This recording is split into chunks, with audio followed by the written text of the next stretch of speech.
Students और job seekers alert हो जाइए, क्योंकि अमेरिका में स्टूडेंट्स पर बड़ी गाज गिरने वाली है। जी हाँ, डोनाल्ड ट्रंप ने एक ऐसा धमाका कर दिया है जिससे पूरा का पूरा एजुकेशन सिस्टम अमेरिका में हिल गया है।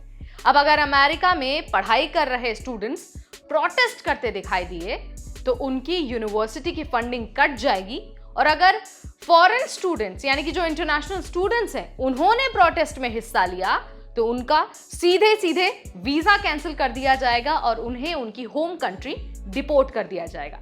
यानी कि प्रोटेस्ट करने का अमेरिका में अब मतलब है डिग्री खत्म, करियर खत्म और अमेरिका से बाहर। लेकिन सवाल यह है कि आखिर अचानक ये सब क्यों हो रहा है? ट्रंप स्टूडेंट्स के पीछे आखिर क्यों पड़ गए हैं? और क्या ये सिर्फ गाजा वार प्रोटेस्ट की वजह से है या फिर आगे भी स्टूडेंट वॉइसेस को ऐसे ही दबाया जाएगा? अब चलिए आपको इस वीडियो के जरिए सारी चीजें समझा देते हैं बहुत आसान भाषा में, और बता देते हैं कि क्या अब स्टूडेंट्स सिर्फ पढ़ाई करेंगे और कोई सवाल नहीं पूछेंगे। नमस्कार, मेरा नाम है नेहा उपाध्याय और आप देख रहे हैं एनबीटी टेक है।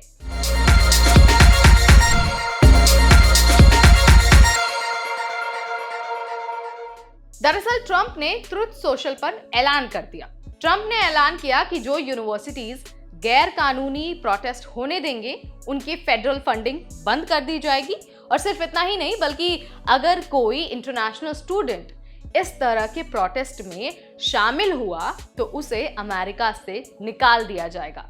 यानी कि अब प्रोटेस्ट करने का मतलब है अमेरिका में डिग्री से पहले ही एयरपोर्ट की फ्लाइट पकड़ लो। जनवरी 2025 में ट्रंप ने एक बड़ा एग्जीक्यूटिव ऑर्डर साइन किया जिसमें लिखा गया कि फॉरेन स्टूडेंट्स अगर प्रोटेस्ट में शामिल होंगे तो उन्हें सीधा डिपोर्ट किया जाएगा। यूनिवर्सिटीज को फॉरेन स्टूडेंट्स की प्रोटेस्ट एक्टिविटीज रिपोर्ट करनी होगी। जो यूनिवर्सिटीज इस कानून को नहीं मानेंगे उनकी भी फेडरल फंडिंग बंद कर दी जाएगी। अब सवाल ये है कि ये लॉ सिर्फ प्रो पैलेस्टीन प्रोटेस्ट के लिए है या फिर आगे कोई और अगर स्टूडेंट प्रोटेस्ट होता है तो उसे भी इसके तहत रोका जाएगा। अब जरा ये भी जान लीजिए कि आखिर ये प्रोटेस्ट शुरू कहां से हुए। तो देखिए, अप्रैल 2024 में इजराइल पैलेस्टीन वॉर के खिलाफ पूरे अमेरिका में स्टूडेंट प्रोटेस्ट होने लगे। कोलंबिया यूनिवर्सिटी में हजारों स्टूडेंट्स सड़कों पर उतर आए। पुलिस ने यूनिवर्सिटी में घुसकर स्टूडेंट्स को गिरफ्तार भी किया। कोलंबिया यूनिवर्सिटी के प्रेसिडेंट को इस्तीफा देना पड़ा।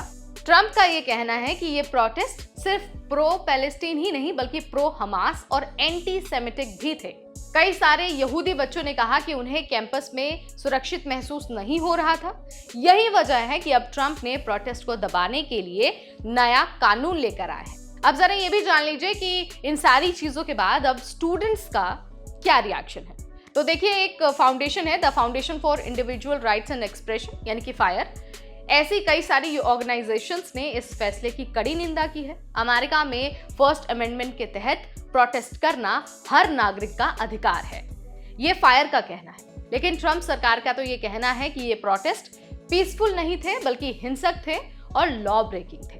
अब सवाल ये भी उठता है कि क्या ये नियम सिर्फ गाजा वार प्रोटेस्ट के लिए है या फिर किसी भी स्टूडेंट प्रोटेस्ट को इस नए नियम के तहत रोका जाएगा? क्या ये स्टूडेंट्स की आवाज दबाने की कोशिश है? अगर ये लॉ लागू हो गया तो भविष्य में अमेरिका में पढ़ने आने वाले जो इंटरनेशनल स्टूडेंट्स हैं उनके लिए क्या मुश्किलें बढ़ जाएंगी?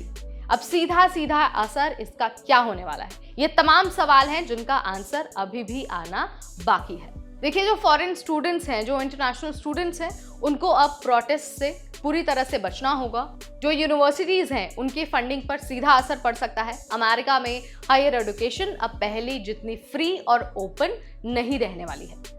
तो ट्रंप का ये फैसला आपको सही लगता है या फिर आपको लगता है कि नहीं यार ये सही नहीं हुआ है, ये फैसला बिल्कुल गलत है?